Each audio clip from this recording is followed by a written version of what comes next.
నమస్తే, నేను లక్ష్మీ దుర్గా. వార్తల్లోకి వెళ్లే ముందుగా హెడ్లైన్స్.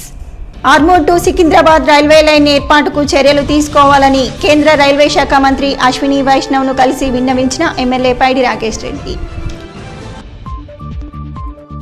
కువైట్లో మృతి చెందిన కోరట్పల్లి గుగ్లోత్ కైలాస్ బాధిత కుటుంబానికి ఎమ్మెల్యే భూపత్ రెడ్డి పరామర్శించి బాధిత కుటుంబాన్ని అన్ని విధాలా ఆదుకుంటామని భరోసా.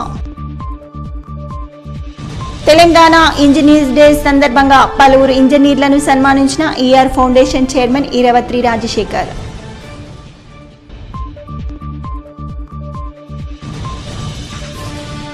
ఆర్మూర్ ప్రభుత్వ ఆసుపత్రిని పరిశీలించిన స్థానిక ward councillor Dondi Kavitha Eshwar. Armoor Secunderabad railway line ఏర్పాటుకు చర్యలు తీసుకోవాలని నియోజకవర్గ ఎమ్మెల్యే పైడి రాకేష్ రెడ్డి హైదరాబాద్ పర్యటనలో కేంద్ర రైల్వే శాఖ మంత్రి అశ్విని వైష్ణవ్ను కలిసి విన్నవించారు. సికింద్రాబాద్ టు ఆర్మూర్ వయా డిచ్పల్లి మీదుగా రైల్వే లైన్ ఏర్పాటు చేస్తే ఆర్మూర్ బాల్కొండ నియోజకవర్గాలతో పాటు జగిత్యాల జిల్లా ప్రజలకు రైలు ప్రయాణం సౌకర్యంగా సులభతరంగా మారుతుందని తెలిపారు. అదేవిధంగా హైదరాబాద్ ముంబై రైళ్లను నిజామాబాద్ మీదుగా ఎక్కువ సంఖ్యలో నడపాలని 3 లైన్ల ట్రాక్ వేయాలని మంత్రిని కోరారు. నిజామాబాద్ పోలీస్ కమిషనరేట్ పరిధిలోని టౌన్ 3 పోలీస్ స్టేషన్ దుబ్బా ప్రాంతంలో తెల్లవారుజామున గుర్తు తెలియని వ్యక్తులు ఓ మహిళ మెడలో నుంచి మంగళసూత్రాన్ని కమ్మలు అపహరించిన ఘటనకు సంబంధించిన సంఘటనా స్థలాన్ని నిజామాబాద్ పోలీస్ కమిషనర్ సాయి చైతన్య సందర్శించి క్షుణ్ణంగా పరిశీలించారు. ఈ సందర్భంగా బాధితురాలతో మాట్లాడి ఘటనకు సంబంధించిన పూర్తి వివరాలను తెలుసుకున్నారు. అనంతరం దర్యాప్తు అధికారులకు పలు కీలక సూచనలు చేస్తూ ఘటన జరిగిన పరిసర ప్రాంతాల్లోని సీసీటీవీ కెమెరాల ఫుటేజ్ను వెంటనే పరిశీలించాలని, నిందితులను గుర్తించి అత్యంత వేగంగా అరెస్టు చేయాలని ఆదేశించారు. ప్రత్యేక పోలీస్ బృందాలను ఏర్పాటు చేసి అన్ని కోణాల్లో దర్యాప్తు చేపట్టాలని, నేరస్తుల కదలికలను సాంకేతిక ఆధారాలతో విశ్లేషించాలని కమిషనర్ సూచించారు. ప్రజలు అప్రమత్తంగా ఉండాలని, అనుమానాస్పద వ్యక్తులు కనిపించినట్లయితే వెంటనే సమీప పోలీస్ స్టేషన్కు లేదా డయల్ 100కు సమాచారం అందించాలని ఆయన విజ్ఞప్తి చేశారు. ఇటీవల కోవిడ్ దేశంలో హత్యకు గురైన గుగ్లోత్ కైలాస్ కుటుంబానికి అన్ని విధాలుగా అండగా ఉండటంతో పాటు నిందితులకు శిక్ష పడేలా చూస్తామని Nizamabad rural MLA doctor R Bhupath Reddy పేర్కొన్నారు. డిచ్పల్లి మండలం కోరట్పల్లి తాండాలో బాధిత కుటుంబాన్ని ఎమ్మెల్యే పరామర్శించారు. ఈ సందర్భంగా వారి కుటుంబ సభ్యులకు మనోధైర్యాన్ని కల్పించారు. కొడుకును కోల్పోయిన తల్లిదండ్రులు ఎమ్మెల్యే వద్ద కన్నీరు మున్నీరయ్యారు. ఎలాగైనా తమకు న్యాయం చేయాలని వేడుకున్నారు. స్థానిక పోలీసుల నుండి పలు వివరాలు అడిగి తెలుసుకున్నారు. పరారీలో ఉన్న మరొకరిని అదుపులోకి తీసుకునే చర్యలు వేగవంతం చేయాలని ఆదేశించారు. కాగా తక్షణ సాయంగా 10,000 కుటుంబానికి అందజేశారు. ఈ మేరకు ఎమ్మెల్యే వారికి భరోసా కల్పించి మాట్లాడుతూ ఇటీవల కోవైట్లో కైలాస్ అనే వ్యక్తి మృతి చెందగా పక్క గ్రామస్తులే హత్య చేసినట్లుగా ప్రాథమిక నిర్ధారణ అయినట్లు పేర్కొన్నారు. కాగా బ్రతుకు తెరువు కోసం ఇతర దేశాలకు వెళ్లి ఉద్యోగం చేస్తున్న యువకుడు ఇలా అకాల మృతి చెందడం బాధాకరమని అన్నారు. ఈ ఘటనలో ఇప్పటికే సంబంధిత అధికారులతో మాట్లాడడంతో పాటు ఎన్ఆర్ఐ రాష్ట్ర అధికారులతో మాట్లాడినట్లు చెప్పారు. బాధితులకు ప్రభుత్వం పరంగా అందాల్సిన సహాయం అందిస్తామని అన్నారు. అదేవిధంగా ఇప్పటికే నిందితుల్లో ఒకరిని కోవైట్లో పోలీసులు అదుపులోకి తీసుకోగా మరొకరు పరారీలో ఉన్నట్లు పోలీసుల ద్వారా తెలిసిందని అన్నారు. త్వరలోనే అతన్ని కూడా అదుపులోకి తీసుకొని చట్ట ప్రకారం వారికి శిక్ష పడేలా చూస్తామని తెలియజేశారు.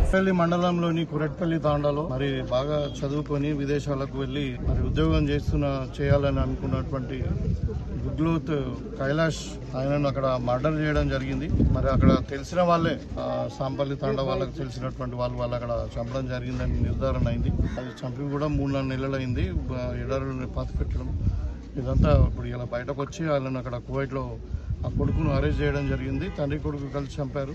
తండ్రి ఏమో ఇండియాకి వచ్చాడు దొంగతనం. ఇప్పుడు ఆయన లుకౌట్ నోటీసులు ఇచ్చారు. సో అయితే ఇక్కడ కొరట్పల్లి తాండాకు వచ్చాము. వాళ్ళ తండ్రి గంగారాం గారు, తర్వాత వాళ్ళ తల్లి, తర్వాత తమ్ముడు మల్లేష్ మాట్లాడి వాళ్ళ కుటుంబానికి ప్రగాఢ సానుభూతిని తెలియజేస్తూ మరి తప్పకుండా వాళ్ళ కుటుంబాన్ని అన్ని విధాలుగా ఆదుకుంటాం. మనం ఆల్రెడీ ఎన్ఆర్ఐ సైడ్ వాళ్ళకి ఇంటిమేషన్ కూడా ఇచ్చినాం.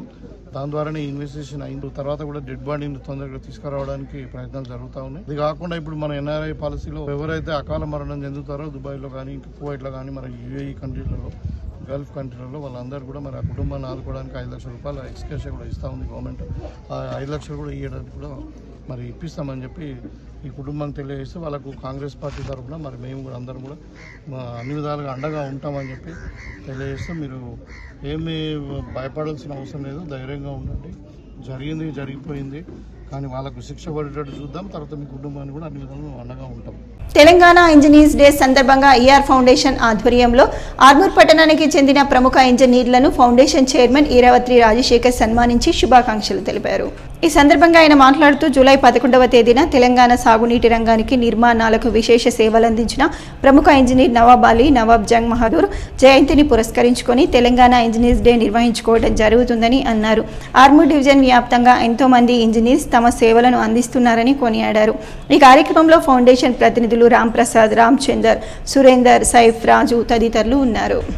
బేసిక్ నీడ్స్ ఏవైతే ఉన్నాయో కూడు, గుడ్డ, ఇల్లు అనేది చాలా అవసరం. నాగరికత వచ్చినప్పటి నుంచి ప్రతి ఒక్కరు కూడా తమకు ఒక మంచి ఇల్లు ఉండాలనే ఒక కోరిక ప్రతి ఒక్కరికి ఉంది. ఆ కళలను సాకారం చేయడానికి మనం గడిపే ఇల్లు కాదు, ఇంజనీర్ ఒక టెక్నికల్ నాలెడ్జ్ తోని ఎంతో ముందు చూపుతో వారు చేసే స్ట్రక్చరల్ డిజైనింగ్ గానీ, ఇంజనీరింగ్ స్ట్రక్చర్స్ గానీ, ఎలివేషన్స్ గానీ, ఎవ్రీథింగ్ మనందరి జీవితాల్లో వాళ్ళు లేకుండా మనం లేము. సో నాగరికత పెరుగుతున్న ఈ రోజుల్లో ఇక్కడ చూసిన స్ట్రక్చర్స్ అన్ని హై రైజెస్ గానీ, మల్టీ స్టోరీడ్ బిల్డింగ్స్ కానీ ప్రతి ఒక్కరికి కూడా డెవలప్మెంట్ కి ప్రముఖ పాత్ర, బేస్ అంతా ఇంజనీర్స్ పైనే ఉంది. ఒక చిన్న మేధస్సు కొన్ని 200-300 ఫ్లోర్ సంబంధించినటువంటి వితౌట్ ఎర్త్ క్వేక్ డిజైన్స్ తో కూడా వాళ్ళు చేయగలుగుతున్నారంటే ఆ మనుషుల్లో ఎంతో గొప్ప ప్రతిభ ఉంది. ఇంజనీరింగ్, మ్యాథమెటిక్స్, సైన్స్ ఇవన్నిటిని బేస్ చేసుకుని వాళ్ళ క్యాలిక్యులేషన్స్ ని బేస్ చేసుకుని చేస్తున్నారు. కాబట్టి వారందరినీ ఈరోజు మనం సన్మానించుకోవాల్సిన అవసరం ఉంది. ఈరోజు గణేష్ వర్మ గారు, అలాగే సాయి కృష్ణ వర్మ గారు, వీరు కూడా ఆర్మూర్ ప్రాంత అభివృద్ధికి ఎంతో పాటుపడ్డారు. మీరు ఏ గల్లీకైనా కానీ వీళ్ళకి సంబంధించిన స్ట్రక్చర్స్, అలాగే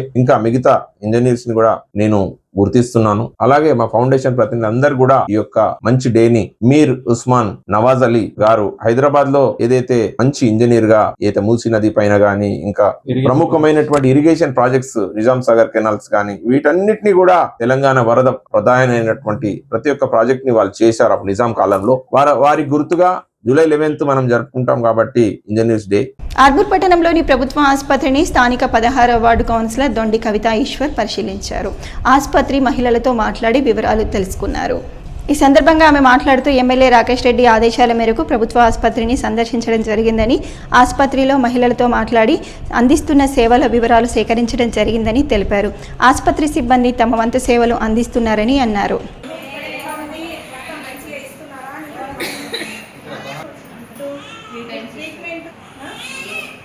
వేల్పూర్ మండలం పచ్చలనడుకుడ గ్రామంలో Telangana seeds corporation chairman Anvesh Reddy, Balkonda నియోజకవర్గ కాంగ్రెస్ పార్టీ ఇన్ఛార్జ్ ముత్యాల సునీల్ కుమార్ సహకారంతో మంజూరైన సీఎం రిలీఫ్ ఫండ్ చెక్లను కాంగ్రెస్ నాయకులు పంపిణీ చేశారు. ఈ సందర్భంగా వారు మాట్లాడుతూ వివిధ కారణాలతో హాస్పిటల్లో అనారోగ్య కారణాల వల్ల చికిత్స చేయించుకున్న వారికి సీఎంఆర్ఎఫ్ కింద మంజూరైన 9 మంది లబ్ధిదారులకు 2,46,800 రూపాయల చెక్కులను పంపిణీ చేయడం జరిగిందని అన్నారు. సీఎంఆర్ఎఫ్ కింద చెక్కులు మంజూరైన వారిలో నిమ్మల అరవింద్, చేపూరు ముత్తెన్న, హోటల్ రామవ్వ, బొమ్మకంటి హన్మగౌడ్, ఈదుళ్ల వంశీ, సుంకరి లక్ష్మి, కుమ్మరి లింగన్న, చేపూరు గంగు, ఎక్కడ రమేష్లకు చెక్కులను పంపిణీ చేయడం జరిగిందని తెలియజేశారు. చెక్కులు తీసుకున్న వారు సీఎం రేవంత్ రెడ్డికి, బాల్కొండ నియోజకవర్గ ఇన్ఛార్జ్ ముత్యాల సునీల్ కుమార్ కు, సీడ్స్ కార్పొరేషన్ చైర్మన్ అన్వేష్ రెడ్డికి కృతజ్ఞతలు తెలియజేశారు. సహకరించిన స్థానిక కాంగ్రెస్ నాయకులకు ప్రత్యేక ధన్యవాదాలు తెలియజేశారు. ఈ కార్యక్రమంలో గ్రామశాఖ అధ్యక్షులు మోహన్, కిసాన్ కాంగ్రెస్ జిల్లా వైస్ ప్రెసిడెంట్ గంగాధర్, పిఏసిఎస్ మాజీ డైరెక్టర్ నర్సయ్య, లింగేశ్వర్, వార్డు సభ్యులు శ్రీనివాస్, నెహ్రూ, గంగారెడ్డి, హలీముద్దీన్, సదానంద్, శ్రీనివాస్, భూమన్న, గంగాధర్, లబ్ధిదారులు, కాంగ్రెస్ నాయకులు తదితరులు పాల్గొన్నారు. ప్రతి విద్యార్థి మొక్కను నాటి దానిని సంరక్షించే బాధ్యత తీసుకోవాలని ఆర్మూర్ 16వ వార్డు కౌన్సిలర్ దొండి కవిత ఈశ్వర్ అన్నారు. పట్టణంలోని మాధవి పాఠశాలలో విద్యార్థులకు ఆమె మొక్కలు పంపిణీ చేశారు. ఈ సందర్భంగా కౌన్సిలర్ కవిత ఈశ్వర్ మాట్లాడుతూ పర్యావరణ పరిరక్షణలో ప్రతి ఒక్కరూ భాగస్వాములు కావాలని, విద్యార్థులు ఇంటి పరిసర ప్రాంతాల్లో మొక్కలు నాటి వాటిని సంరక్షించే బాధ్యత వారే తీసుకోవాలని అన్నారు. రానున్న తరాలకు మంచి వాతావరణం అందించాలంటే ప్రతి ఒక్కరూ మొక్కను నాటాలని సూచించారు. ఈ కార్యక్రమంలో పాఠశాల ప్రిన్సిపల్, ఉపాధ్యాయులు, విద్యార్థులు తదితరులు ఉన్నారు. వేల్పూర్ మండలంలోని కుక్నూర్ గ్రామ వాస్తవ్యులు, జిల్లా పరిషత్ ఉన్నత పాఠశాల కుక్నూర్ స్కూల్ అసిస్టెంట్ తెలుగు భాషోపాధ్యాయుడు డాక్టర్ పతాని గంగాధర్ నిరంతరం విద్యాభివృద్ధికి కృషి చేస్తూ పాఠశాల అభివృద్ధికి తోడ్పాటు అందిస్తూ దాతల ద్వారా పాఠశాల అభివృద్ధిలో తన వంతు పాత్ర పోషిస్తున్నారు.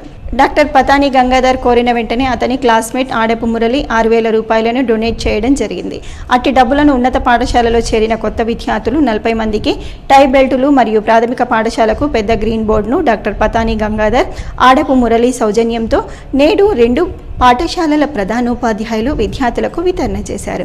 దాత ఆడపు మురళికి పాఠశాల గెస్టెడ్ ప్రధానోపాధ్యాయులు శ్రీ టి హరిచరణ్ ఉపాధ్యాయ బృందం ధన్యవాదాలు తెలియజేశారు. ఈ కార్యక్రమంలో పతాని గంగాధర్, శ్రీధర్రావు, నాగరాజు, అశోక్ తదితరులు పాల్గొన్నారు. డిచ్పల్లి మండలం దూద్గ్యాంగ్ గ్రామ పంచాయతీ పరిధిలో కొనసాగుతున్న ఎస్ఐఆర్ ప్రక్రియను Nizamabad rural MLA doctor R Bhupath Reddy పర్యవేక్షించారు. ఈ మేరకు శనివారం గ్రామ పంచాయతీ కార్యాలయాన్ని సందర్శించి ప్రక్రియను పరిశీలించారు. స్థానిక ఎంఆర్ఓ నుండి పలు వివరాలు అడిగి తెలుసుకొని పలు సూచనలు చేశారు. ప్రతి ఒక్కరికి ఎన్యుమరేషన్ ఫారం అందించి తిరిగి సేకరించేలా పకడ్బందీగా చర్యలు తీసుకోవాలని అన్నారు. మండల వ్యాప్తంగా దాదాపు 60% దూద్గాంలో సైతం 60 నుంచి 70% ప్రక్రియను పూర్తి చేయడం అభినందనీయమని అన్నారు. ఇదే స్ఫూర్తితో 100% ప్రక్రియను పూర్తి చేయాలని, ఈ నెల 24వ తేదీ వరకు గడువు ఉన్నప్పటికీ 20 లోపే డెడ్ లైన్ పెట్టుకొని పూర్తి చేయాలని సూచించారు. అటు ఎస్ఐఆర్ ప్రక్రియలో సిబ్బంది ఎదుర్కొంటున్న ఇబ్బందులను అడిగి తెలుసుకున్నారు. అధికారులకు సహాయంగా బిఎల్ఏలు, సర్పంచ్లు, కాంగ్రెస్ పార్టీ నాయకులు అందుబాటులో ఉంటారని పేర్కొన్నారు. ఓటు హక్కు ప్రజాస్వామ్య దేశంలో అత్యంత విలువైనదని తెలిపిన ఎమ్మెల్యే ఏ ఒక్క ఓటు కూడా గల్లంతు కాకుండా సామాజిక బాధ్యతగా ప్రతి ఒక్కరూ మెలగాలని పిలుపునిచ్చారు.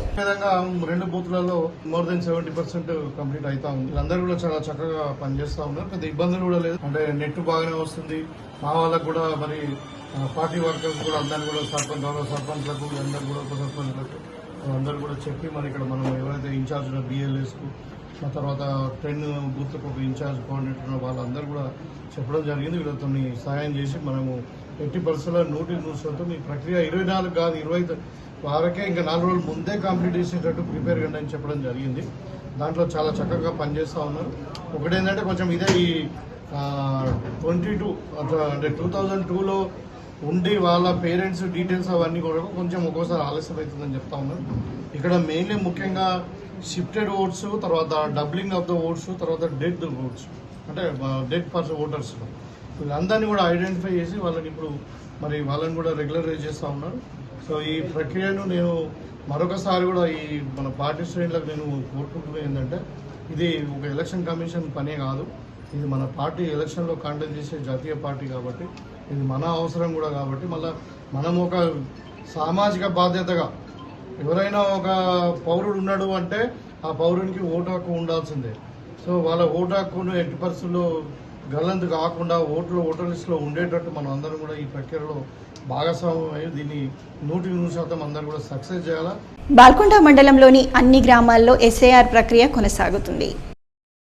కిసాన్ నగర్ గ్రామ పంచాయతీ కార్యాలయంలో శనివారం 3 పోలింగ్ బూత్లకు చెందిన బిఎల్ఓలు ఓటర్ల గణన ఫారాలను సేకరించారు. 2 రోజుల పాటు గ్రామ పంచాయతీ కార్యాలయంలో ఓటర్ల ఫారాల సేకరణ కొనసాగుతుందని సర్పంచ్ రామరాజ్ గౌడ్ తెలియజేశారు. బాల్కొండ మండల కేంద్రంలోని ఆదర్శ కళాశాలలో శనివారం జిల్లా కాంగ్రెస్ పార్టీ ప్రధాన కార్యదర్శి మహమ్మద్ యూనస్ జన్మదిన వేడుకలను ఘనంగా నిర్వహించారు. కళాశాలతో పాటు ఆదర్శ పాఠశాల విద్యార్థులకు పండ్లు, మిఠాయిలు పంపిణీ చేశారు. జిల్లా కాంగ్రెస్ పార్టీ ఉపాధ్యక్షుడు చాట్ల నరేష్, ప్రిన్సిపల్ శ్రీనివాస ప్రసాద్, కాంగ్రెస్ నాయకులు శ్రీనివాస్ గౌడ్, సంజీవ్ గౌడ్, అన్వర్, కుందారపు శ్రీనివాస్, హరి, రవి, కళాశాల సిబ్బంది తదితరులు పాల్గొన్నారు. సిరికొండ మండల కేంద్రంలో మిషన్ భాగీరథ నీరు రాక ఇబ్బందులు ఎదుర్కొంటున్నారని గ్రామస్తులు ఆవేదన వ్యక్తం చేస్తున్నారు. గత వారం రోజుల నుండి మిషన్ భాగీరథ నీరు రావటం లేదని గ్రామ పంచాయతీ సిబ్బంది ట్యాంకర్ల ద్వారా గల్లీలలో తిరిగి నీటిని సప్లై చేస్తున్నట్లు తెలిపారు. 10వ వార్డులోని మహిళలు మాట్లాడుతూ గత వారం రోజులుగా నీరు రావట్లేదని, ట్యాంకర్లతో నీటిని మోసుకోవటం ఇబ్బంది అవుతుందని, గతంలో బోర్ల ద్వారా నీటిని సప్లై చేసినప్పుడే బాగుండేదని, భాగీరథ పైపులు పదే చెడిపోయి నీరు సప్లై ఆగిపోతుందని అన్నారు. తక్షణమే స్పందించి అధికారులు, నాయకులు భాగీరథ నీరు అందించే విధంగా చర్యలు చేపట్టాలని కోరారు. మాకైతే ఇబ్బంది ఉన్నది. మాకు ఊరి మీద నల్లు వచ్చినప్పుడు పర్ఫెక్ట్గా నీళ్ళు వచ్చినాయి. ఇప్పుడైతే నీళ్ళకి బాగా ఇబ్బంది ఉంది. ట్యాంకర్ వస్తే ఒకళ్ళకొకళ్ళం పట్టుకుని ఇబ్బంది అయిపోతుంది. మరి నల్లలు విడిపిస్తారా, మరి ట్యాంక్ చెప్పిస్తారా, మరి గుండు కట్టిస్తారా, ఏం చేస్తారో చెయ్యండి. ఇక 10వ వార్డు వారం 10 రోజుల నుండి అసలు వాటర్ రావట్లేదు.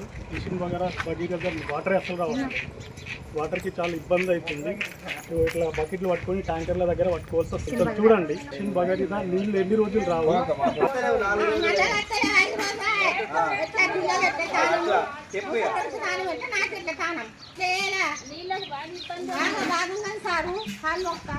వార్తలు ముగించే ముందు హెడ్లైన్స్ మరోసారి.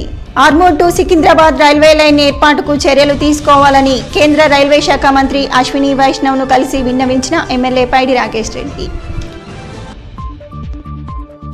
కువైట్లో మృతి చెందిన కోరట్పల్లి గుగ్లోత్ కైలాస్ బాధిత కుటుంబానికి ఎమ్మెల్యే భూపత్ రెడ్డి పరామర్శించి బాధిత కుటుంబాన్ని అన్ని విధాలా ఆదుకుంటామని భరోసా.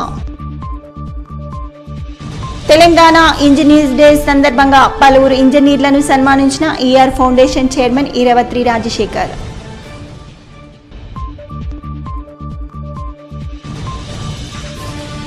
ఆర్మూర్ ప్రభుత్వ ఆసుపత్రిని పరిశీలించిన స్థానిక వార్డు కౌన్సిలర్ దొండి కవిత ఈశ్వర్. ఇవి బులెటిన్లోని విశేషాలు. తిరిగి వచ్చే బులెటిన్లో మళ్ళీ కలుద్దాం. అంతవరకు సెలవు. నమస్కారం.